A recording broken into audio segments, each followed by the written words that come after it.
Welcome to Worlds Collide, a wrestling card podcast for wrestling fans by wrestling fans, featuring Tony Vella from WrestlingTradingCards.com. This is like a stock market. And Zhan Morning from Wrestling with Cards on YouTube. And I'm not saying there's a right or wrong answer, I'm just posing the question. Join them as they navigate the world of wrestling cards, helping you build a bigger and better collection and making some money along the way. What's up, wrestling fans? Welcome once again to Worlds Collide. 2 weeks in a row of getting the intro right. I'm on a roll. Well, the full intro would be like, I'm Zhan from... Yeah, I should do that. I'm not being very professional. I'm Zhan from Wrestling with Cards on YouTube and everywhere else. And I'm Tony with WrestlingTradingCards.com. The same name you've used for 20 years. Just about, yeah. Someday I'm going to do an actual full episode on the real full complete history on WTC and where it came from. Such a good idea. You just now sprung that on me and I'm actually interested to listen. So something to look forward to. So topic today, wrestling cards specifically, but also just wrestling and music. And the reason that this kind of, like, you had brought this topic to me, but I also thought of it from, we've seen a lot of cards like Jay-Z and Justin Bieber, and a lot of these cards, Cyndi Lauper, we'll get into her in a minute, since some music cards started getting popular. So we were both thinking, why is there not more music cards in wrestling? And, you know, just the importance of music in wrestling. So let's start with that. Why do you think music is important in wrestling to begin with? Well, first off, it's, obviously people's entrant music becomes very popular and it becomes identifiable. Every time you hear, are you ready? You know who's coming, I mean, every time you hear, do you smell? And it's identifiable. So it was always strange to me when I started seeing things like the Rat Packs and the rock cards coming up more on social media, which I love those things, man. Right. And then the Cyndi Lauper set. It's like, why hasn't, especially in the 80s when we had rock and wrestling, why was it not more incorporated? Like, why do we not see more Cyndi Lauper in the wrestling cards, not wrestling in a Cyndi Lauper card kind of thing, Mm-hmm. I wonder, do you think it was possibly like a likes and user agreement licensing? Maybe. Most likely. I imagine that's probably the legal reasons probably for, but, so many of the things they went around and did anyways. I mean, they paid Marvel for years to use the Hulk Hogan name. I mean, that's a good point. I don't know, just even like in the Attitude Era, how cool would it have been? I mean, before we get that, there's so much potential that could have been done there. It just seems like it would have been kind of a cool thing to incorporate somehow music and wrestling, because music and wrestling has always been very important, whether it be classic cheesy stuff from the 80s and 90s type of intro music, more refined and cool thematic type things when we start talking Undertaker entrance, or even going to ECW and having actual Enter Sandman being played and just direct ripoff without paying any type of licensing rights. There was so much cool music being used, man. I mean, the Young Bucks for years used to use bop, for years in their entrance. It's just there just seems to be a natural tie-in to those things, and it's just kind of I was wondering why it never got done. Yeah, wrestling music for me it goes back a long ways. It got to the point when I was a kid where I was like, I had the boom box where you could record the tape. It would record any audio that came in. So like I would wait for a wrestler entrance to come on during TV while I was watching, and I'd hold the boombox up to it and record it. So then I could go back when I was playing my wrestling figures and I could have like the entrance coming in and stuff. Like I've totally ate up, but like music is my second passion outside of wrestling and wrestling cards. So it was common. It's probably why we get along so well too, though, I think. But you said it, like, the artists have these cards coming out and the Rat Packs and the rock and the metal stuff. So why, like, off the top of your head, can you think of any WWE product that features a musician that they've had? Right off the top of my head, I cannot. I can't think of any that features a musician as on the card itself. Right. Maybe is there something that maybe like Liberace? You would think, right? You would think all these WrestleMania major stars that they've had, they could do a whole line of just WrestleMania celebrity cards, and of course the musicians would be in that too. I'm thinking like Ozzy or Alice Cooper. Oh yeah. You know, just Yep. it seems like a common fit, and we know that both of those guys, I believe, have cards in other sets outside of Sure. wrestling. So why I couldn't mean, they hey, get well, together? Ozzy has his own card set for crying out loud. Right? Yeah. It's got to be a WWE thing. It really does. I mean, just the guy who produced the music for all those years, man. Yeah. I mean, just the Jim Johnston stuff like that alone would be like, it'd been cool. Like in my mind, I thought it'd be kind of cool to have like a subset of like something that just featured, Undertaker on the card, but it had like a info on the back that was like a bio from Jim talking about how he came up with the theme music for something, whatever. It just would have been cool. Yeah. Something else, actually, I'll piggyback off that. Do you remember it'd be cool if they make, that we have thicker cards now, like with the relics in it. So sure. I'm wondering if they could put something in the card to where you tap it to the machine and it plays the theme music like the action figures. That would have been cool. Or do you remember there was a baseball card trading game that you would like yes. put the card in and it would talk and stuff? Yeah. That would be something really cool. That's an awesome idea. That would have been great. It's like I'm sure money wise, it probably would cost more to produce and make like probably. that, but that's like super old technology too. So yeah. I'm sure they could do it now if they wanted, but let's talk about your favorite entrance themes that you can remember. I mean, for me, of course, well, as a kid, you have your Hogans like that. I loved Ric Flair's entrance, obviously, too. And come on, Savage is just like legendary. I mean, yeah. But you get into like in the Attitude Era where they started making CDs to kind of go with people. It became so popular. Got to have the DX theme. Got to have the Rock theme. Got to have Taz's theme. I love Taz's theme. That was awesome. The Heartbeat. And I really loved Gangrel, which was, by the way, the only one on all those albums that wasn't produced or written by Jim Johnston like that. It was done through Gangrel. Interesting. I did not know that. If you look at it, it's the only song on that's from all those releases that's not credited to WWE and Jim Johnston's like that. It's all done through Gangrel. I think it's like Wolf Music or something like that, or Wolf Entertainment or something. But that kind of makes sense for when that came out. I know just from personal experience with getting into different groups and stuff, like the electronic music was really taken off in like the mid to late 90s, which was right at the time that he put that theme out, and it fit his character. Cause I know a lot of people back in the circles that I ran in, they associated with that electronic music with like goths and vampires. Sure. Yeah. So when it came out and I see him appear and I hear the music, I'm like, this is the total package of everything that is, late 90s. Yeah, it was it's one of my favorite entrance themes from that time frame, though. Like I would always play that outside of playing the DX song. Are You Ready? Everybody loved that song too, but I loved Gangrel's entrance. Was cool. There's so much missed opportunity there when it came to music and wrestling there, especially that time period. The late 90s, early 2000s. They were really gung ho about putting out CDs to promote their music, and really a lot. Even getting big artists to design. Run DMC was redoing stuff. I mean, it just seemed like it was a natural thing. Like, why can you incorporate that in your card sets? I wonder if it goes back to just wrestling cards, even in wrestling, being the lowest rung. Sure. Because they promoted their action figures. I know that for a fact. I saw it every week because I went out and bought them after I'd see them. They promoted the CDs. They promote the video games, promote the T-shirts, but they never even print. Like, did you ever see a 98 Comic Images advertisement on TV? I never did. Nope. Matter of fact, speaking of cards and commercials, that was also brought up from the WWE Raw Deal card game. They actually did a commercial for that, but in South America.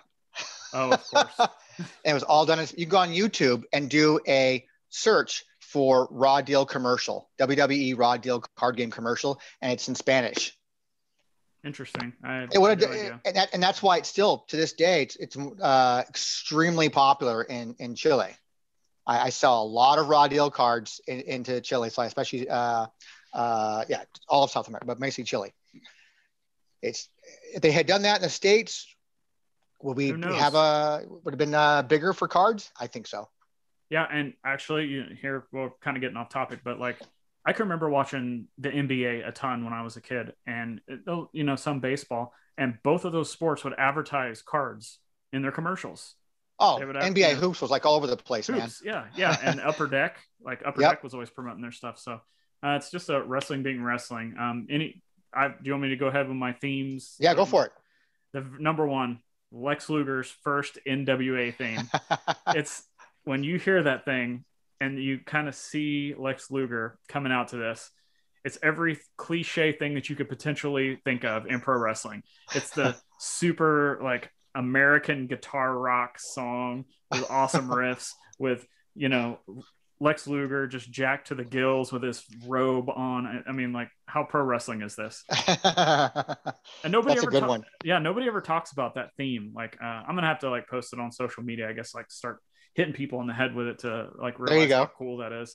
My other one, Ultimate Warrior, you can't go wrong. Like, Yeah, that's another one. I hear that song and I just want to take off and go work out or do, you know, something super Just productive. just Like, the first note, you know, it's like, yep, you know what's coming. yep. I'm sure you've seen the joke about when my mom tells me it's time for Thanksgiving and they show like somebody shows a clip of him running. Yeah. I could just have this mental picture of like, all right, it's time to go eat, and all of a sudden that music plays, and you're just like, all right. All right, get my. The other one, another one I like, kind of a different, because, you know, there may be this preconceived notion that I'm only going to pick like rock or metal or whatever. The original Midnight Express, not the actual song, which is cool, but the NWA knockoff version that, you know, Jim Cornette and the Midnight Express that we know of that they would use in Crockett Promotions.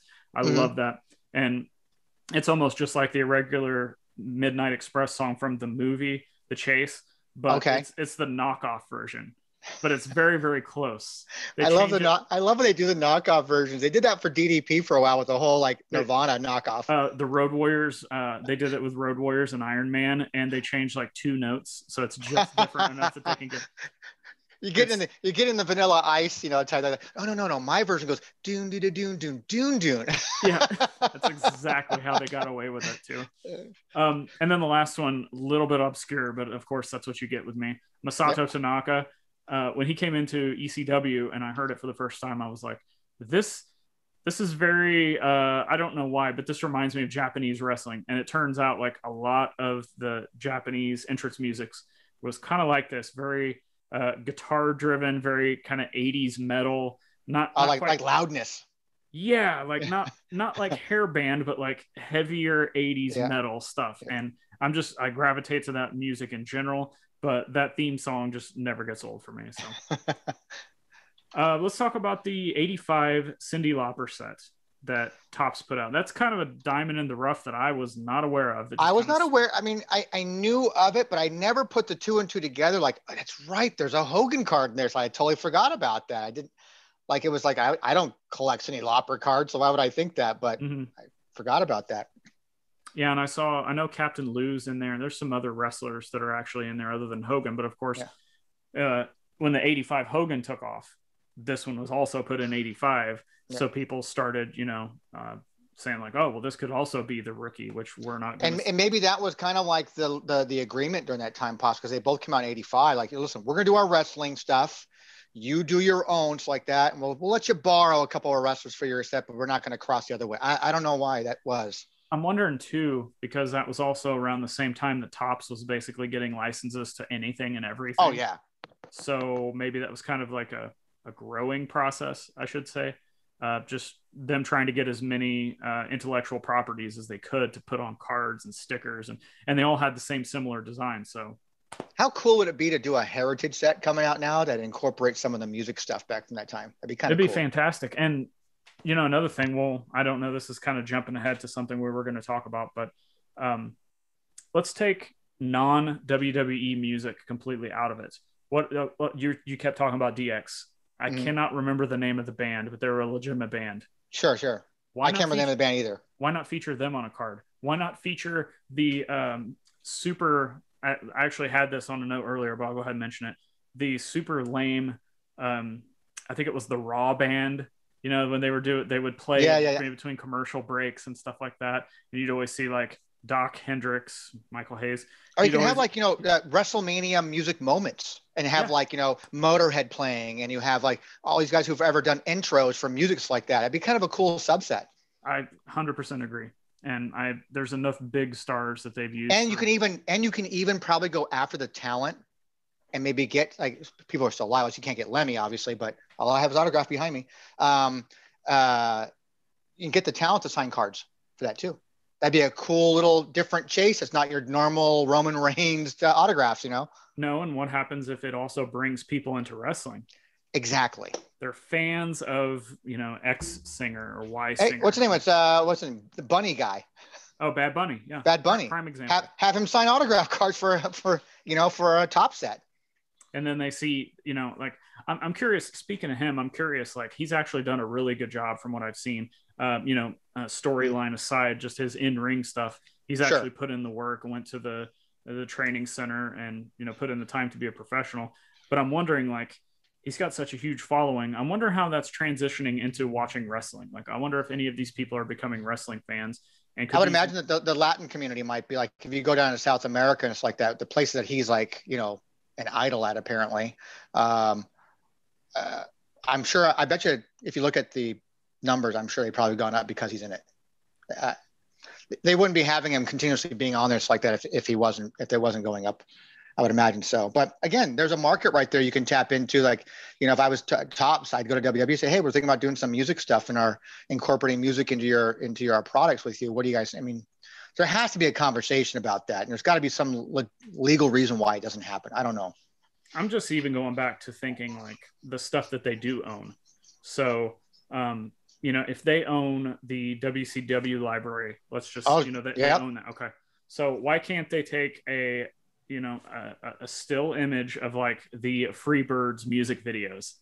Sure. Absolutely. You know, that would be cool. Why not take some Double J lip syncing or when he was going into the recording studio? Like that would be cool. Yeah. Honky Tonk Man, of course. Of course. All that stuff. I mean, again, I think that now we're talking about it and opening up ideas. I just thought that'd be so cool. Like, you know, to have those artists, musical artists, to have autograph cards in there. Now you got their fans buying your product too. It'd be cool. I would love that. Perfect transition. Let's talk about some cards that we would like to see made. I've kind of already named what I would love. I'd love to have a whole like Jim Johnson's chase set, you know, from and any of the major Tops releases. I think it'd be kind of cool for a heritage release. You know, the Tops they're not doing it this year, right? There's no Road to WrestleMania this year. Not that I'm aware of, no. So if they brought that particular release back, it'd be kind of cool to have, you know, musical moments in WrestleMania history or something like that, you know, and having some of all those talents. Like every year they have some big name singing the, you know, a national anthem. Mm-hmm. Why not have like a card commemorating that? It's like that. And I mean, having an autograph from that artist, so even if it is like number to 5, I don't care. That'd actually be better. I mean, the lower print runs they do of these things, the more value they're going to have long-term. So sure. How would you design your Jim Johnson set? Ooh, I got a really cool idea, but I want to hear what you got first. Cause I actually had Jim Johnson on my list too. I would probably, for me, well, you can't, to me, because I'm still thinking Gangrel and that whole opening scene with it, but he didn't write the music, so why would you have him on it? So, I don't know. To me, like, again, I go back to Undertaker, maybe Kane, and have like a cool moment of Kane from that time frame, you know, on the front, and then the back would be, hell, I think you'd have like, you can have like relic cards, like piece of the liner notes that he actually, you know, wrote music with. Great idea. That'd be a cool thing as well. Any of that stuff. I would be cool with anything as long as it was different. I don't care. I'm actually this is interesting that we're kind of getting the same things here. I would take your idea and I would take the moment, right? Whatever the biggest moment of the star, but I would change it in the fact that I would take, let's say it's a 25 card set. Let's just say, so the top 25, not moments, not wrestlers, but voted by the WWE universe. You could put this out there. Sure. Top 25 entrance themes from Jim Johnson. So they vote and whatever. And so you do what you said and use that iconic image of just whatever. But on the back of the card, you have the bio is instead how a quick kind of synopsis of like how Jim Johnson saw the character and why he wrote those style that he did. You know, you could put that in real quick. But then on top of that, you could then number it, parallel it, do autographs. You know, there's all kinds of fun stuff. Kind of like the UK set did with the British Bulldog. Yeah. You could kind of do that with it, with all these different moments and fun. Like, because I would like to know more about, like, I mean, there's a couple interviews with him out there, but it'd be interesting to get into his head about how he saw a character and kind of what got into his head about this is what this character is going to sound like as he walks down the aisle. Yeah, I would be even a short bio on the back like that would be really kind of fun to read, and just kind of have it. And it's different too. It's Yeah. different. I like the parallels, obviously, idea, and then have an autograph card from him too. Be kind of cool. Talking about different, we see it in baseball with, mascot cards or, Sure, stadium cards. Why can't we have Jim Johnston cards? that'd be kick ass. I would love that. A couple others I have, and Tiny Tim, which is very, very, very obscure. And the Yep. only reason I did that is because I felt so. When I was a kid watching him and Jerry the King Lawler destroyed his ukulele on Raw, Felt so bad for him, I didn't felt you? so bad for him because I had no idea who this guy was. Like back then, like I mean, I knew a lot. Like I listened to a lot of music even back then, but not Tiny Tim. No. And so I saw him crying and doing this, and I'm just like, Yeah. this poor guy. I hate you, Jerry Lawler. And I'm like, okay, years later, I understand. Okay, I know what's going on. I already said the WWE band with Doc Hendricks and Jim Johnston, but the other one I had was Shaq. He's made a couple appearances. He also raps, and it's debatable with people whether he's a good rapper or not. But And that's a double whammy for you, man. You collect both. Yeah, so that's he's been in WCW. You could use that. He's been in WWE. You could use that. Like you could use all these images of whatever you wanted. So I think that'd be cool. And then I said the DX band also. So sure. Yep. An interesting topic. There's just so much you can do with that. I mean, you can even go back and probably, because there's so much Motorhead stuff out there too. You could find. You could even do cut signatures of from Lemmy and stuff like that on cards like that. It would just be a fun thing. It's a cross appeal both from the wrestling standpoint and then music fans. I think it'd bring probably music fans into wrestling cards maybe. Even if they don't care about the guys in spandex, stuff like that. They just want the music stuff. They want the autographs. Yeah. They're buying product. They're collecting it. It's got a WWE logo on it. I don't care. The more people we can get to collect stuff, the better. No matter, whatever it takes to get people into wrestling, or maybe all of a sudden me and you decide, hey, we're going to do a podcast about rock cards or music cards. Yeah, we want to bring the wrestler. It doesn't matter. Like we just want everybody to collect everything and what they like, and just show everybody what's out there. Mainly education. And for me, it's being selfish. For me, it's just like takes two passions that I love. It's like wrestling and more music than wrestling for me. Music's always been my number one thing, but then bringing wrestling and combine those two worlds, that's the perfect blend for me. Let's close the show real quick. I'll put you on the spot. Do you have a favorite music card that's non-wrestling? I like the Iron Maiden cards that are in that heavy metal set. Yep. Yeah, I mean, I like King Diamond because I'm a Merciful Fate fan too, but the King Diamond one's kind of cool. I like the Iron Maiden ones. I'm kind of wishing I would have gotten some of those Rat Pack ones. I was a big fan of NWA. And I think Too Short's in that one too. I actually went to that concert. I went to years ago. I went and saw, it's called the Nitro Tour. I saw it in San Diego. Me and my two friends were the only three white guys there. So, but we had the best time ever. It was a great show. It was fun. It was so much fun. And it was Slick Rick, De La Soul, NWA with Eazy-E, Too Short, and headlined by LL Cool J. Doesn't get any better than that. It was phenomenal. It was so fun. And it's such a great time. So for me, I like the Iron Maiden one. I'm a big Iron Maiden fan anyways, too. If they did it, I think there's Rock Stars has a Cheap Trick card, so that's mine. I've got to go with, I'll say an honorable mention is I'm a big fan of like the really old school Kiss cards, and I don't even know who put them out. Originally it was by Donruss. A white background with a line. Yeah. Okay. Those are the Donruss ones. did them originally. Someone just sent those to me in our Discord chat. They sent me some of those with some extra stuff. So thanks again. You know who you are. But I looked at those Kiss cards. I'm like, man, these are really cool. And I do like Kiss. I'm not like a diehard fan, but I do like them. But my number one, I actually just pulled this out of a box the other day. I knew it existed. I forgot I had it in a box. I put it in a semi-rigid so I can get it sent to PSA eventually. It's out of that 91 rock cards set. Dave Mustaine. He's got no shirt on. He's got the bullet belt, and just the way that the card is colored and the Megadeth logo. It's like, I have that. I have the whole set right behind me. that picture. I mean, I like Megadeth. They're not my favorite. I like them, but that picture is like such a snapshot of just the 80s. Oh, totally. I totally know which one you're talking about there's too. I just love like it. a total history behind one image, and that's why we collect. That's exactly because it brings you back to a time that, whether it be good, bad, indifferent, sad, happy, it still takes you back to some kind of time frame going, God, I remember that girl I was dating back then when I, or something like that, whatever, but that's what's so fun about the hobby, really. It's just, Yep. That's what it gets to me anyways. But, Same. Yeah.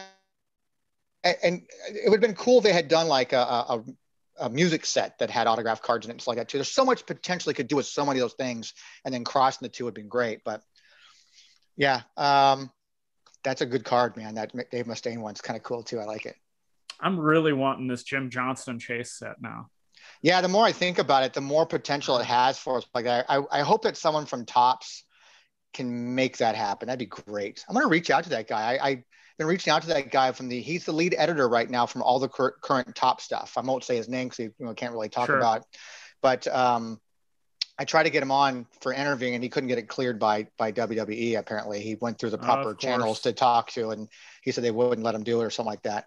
But I want to reach out to him, see if do you guys take suggestions from collectors? I mean, come on. I mean, can I throw some ideas at you? Is that okay? And see what he says. Might as well. It won't hurt. All he can tell me is no. Yeah. All right. So let everybody know where they can find you if they want to send you some music cards or just talk music. And everything can be done through WrestlingTradingCards.com. Whenever this airs, hopefully we're getting closer to being updated in the site, but working on it every day, trying to get what I can updated. All the social media, ways to find us through social media will be on WrestlingTradingCards.com. And you can find me, just Zhan Morning, on all the popular and unpopular social platforms, including MySpace and AOL Instant Chat and chat rooms. Pretty much everywhere. Wrestling with Cards on YouTube, of course. Wrestling with Cards podcast. Also, I'm part of a project, Superstars on Cards, which you can just search that in YouTube. There's like 3 of us that have kind of partnered together to just kind of do a fun offshoot short set videos, and we're on E-Wrestling News now with those videos, so that's cool. But I'll tell you, those are I have watched all 3 episodes now. What do you think? I think it's very well produced. I really enjoy it. And I like how he does the little segments for each, both of you guys, the other guy as well, bringing you on, like that.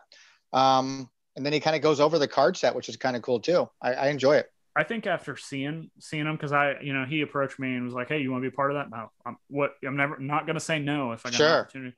And then I watched it and I was like, "This is a very good video. The way it's produced, the way it's shot, the way that they've incorporated both myself and Wrestle Vessel in with this and tied it all together, showing the card set.